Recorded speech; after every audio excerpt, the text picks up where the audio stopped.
Routine. It's a powerful thing. Picture this. You run through a dungeon, sprinting through rooms, dodging deadly traps, sparring with enemies, dueling for your very life, picking up new items along the way that make you stronger, better than you were a room ago, going deeper and deeper into oblivion. You gain this innate sense of satisfaction, this sense of flow overcomes you as you conquer an impossible task. You take your life into your own hands, becoming a master of your own unlimited destiny. Except it's not unlimited, and eventually the health potions will run out, you'll mistime a jump, a bomb, an arrow, and your skills will falter. You reach an enemy, one too strong to defeat or too numerous to overcome, and you finally breathe your last breath, throwing away all your items, your progress, your entire journey away. You wake up again, in the same entrance, except you're stronger, retaining something, be it experience, money, whatever the gods wish to label it, a factor that, alongside your intrinsic skill, makes you stronger. You run through the dungeon again, feeling stronger than before. The rooms look similar, yet different. This comforting familiarity washes over you, and you fall into the loop, again and again and again.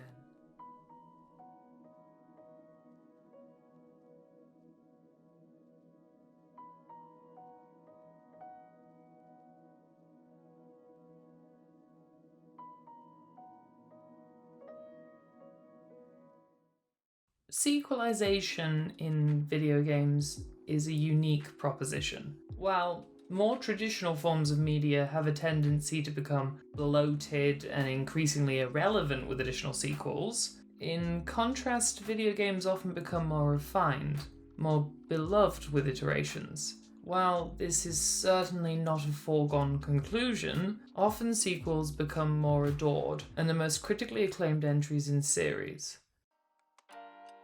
On the 15th of September 2020, a sequel and a roguelike launched, Spelunky 2.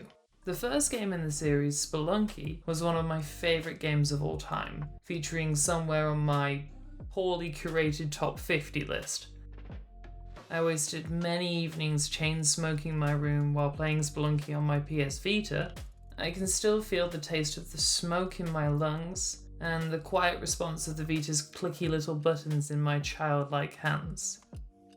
If you're not familiar with Spelunky, let me briefly explain what Spelunky is. Spelunky, created by Derek Yu in 2008, was initially released as a free downloadable game. This original version appears quite rudimentary in its look, but fundamentally it's the same title. It was expanded and re-released in 2013 as Spelunky HD, the title with which I have experience.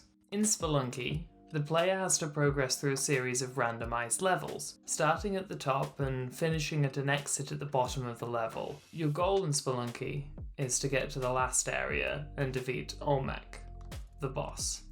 But this end goal is just that. A goal. It's something that feels impossible and unattainable and increasingly more attractive as you bang your head against Spelunky's impossible difficulty curve. I hadn't played Spelunky HD in 5 years, but after seeing a trailer for the sequel and suffering from a pandemic-influenced game drought, I decided to jump back into it. And to my surprise, it kind of sucked. Now, the controls are responsive, the deaths feel entirely self-inflicted through either my poor decision-making or a lack of response to threats. but I just couldn't get on with it. With some hesitancy, but equally disinterested with my current suite of games, I downloaded Spelunky 2 upon its release, and I kind of, maybe just a little bit, actually quite hate it. And I hate myself more for assuming I was the same man I was in 2015. Spelunky 2 follows the same formula as Spelunky 1. For all intents and purposes, it's almost the same game. You play an explorer going through various levels, dodging traps, gaining items, committing larceny against hard-working independent businessmen. However, now we have ostriches, additional friendly NPCs, new biomes, and new enemies. The game is bigger. The quality of life changes are varied and welcome. It plays like a new, bigger, better, more difficult Spelunky HD. So why can I not shake the feeling of unfairness with each death? Why am I infuriated with seeing the same endless caverns and repeated enemies? Why have I rage quit it 20 times? Why am I no longer as patient as I once was? I run off ledges without hesitation. I jump to my death more times than I can count. Why am I hesitant to try the new items? What has changed in me? Did I break the routine for too long? Or is the unfamiliarity of this new similar yet different world just too much for me? A number of recent roguelikes have evolved to have persistent upgrades you unlock over the course of multiple playthroughs. This additional factor gives you extrinsic motivation, enabling even your failures to have some significance to your game as a whole. The wonderful Children of Mortar by 11-Bit Studios incorporates upgrades and additional story. As motivation for failing, you unravel the stories and events of the Bergsons, a family rife with pain and loss. A similar technique is used in Supergiant Games' Hades, one of 2020's best titles, in my opinion. Spelunky and Spelunky 2 don't have these unlockables. You can unlock shortcuts and new skins, but fundamentally it remains the same game every time, and I can no longer dedicate 100 hours to masochistically throwing myself down mines, searching for treasure without any meaningful reward. Perhaps I have become soft, addicted to these tiny dopamine rushes drip-fed to me through other games' upgrade systems. Or maybe my tastes have just changed. I recently played the excellent Atelier Ryza Ever Darkness in the Secret Hideout, one of the seemingly endless Atelier series of RPGs from Koei Tecmo studio Gust. On the surface, the game appears average. The storyline is a rote series of cliches with archetypical characters, little subtlety. The graphics are okay, but nothing spectacular, and the gameplay, while a welcome twist on the usual turn-based JRPG formula, still remains a little uninspired. But I loved every single second of this game. The routine of exploring the world to discover new enemies and new materials, going back to my atelier to craft the new items and explore this unknown island was so very enjoyable. The cliché characters became comforting. I knew what their reactions would be to events before they'd even had the chance to react. The routine of playing Atelier Ryza was lovely.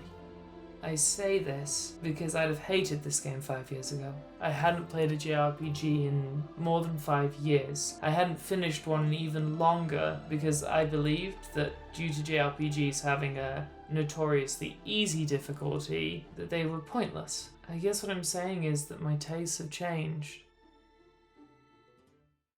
I'm no longer sat in my room alone smoking and playing on my Vita. The Vita has gone, and so have the cigarettes, for over half a decade now. My tolerance for masochistic games has dropped off considerably over the years, and my tastes have changed, as I imagine all of our tastes have. I no longer feel the need to fill my life with the repetitious routine of games. Gaming has become a hobby, not this all-consuming facet of my existence, and I find my taste in games to have changed to reflect this. My top 10 games of all time list is dominated from games of this generation. It's not to say I don't enjoy older games, it's just these memories of enjoyment are so vastly different to my current taste, to the man I have become. I have to accept that change is inevitable. One day I will invariably go back to this video and dislike my opinion. Perhaps I'll even be a Spelunky 3 convert. The only consistent part of myself is my inconsistencies, and accepting that, perhaps even relishing in my inconsistent opinions, is just something I've grown to accept.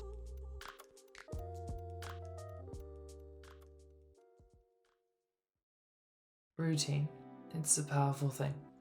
It grabs us and encourages us with its comfortable familiarity, but time might be the most powerful force of all. Its unceasing momentum knows no bounds. Its unlimited potential to change us irrevocably is unmatched, and fighting against it, that's an unwinnable task. Thank you for watching this video. In the coming weeks, I'll be uploading a video on Young Horse's fascinating title Bug Snacks, which is a really interesting game. I can't wait to talk about it. If you enjoyed this video, give me a like and a subscribe. If you hated it, tell me in the comments. Thank you everyone. Much love. Have a nice day.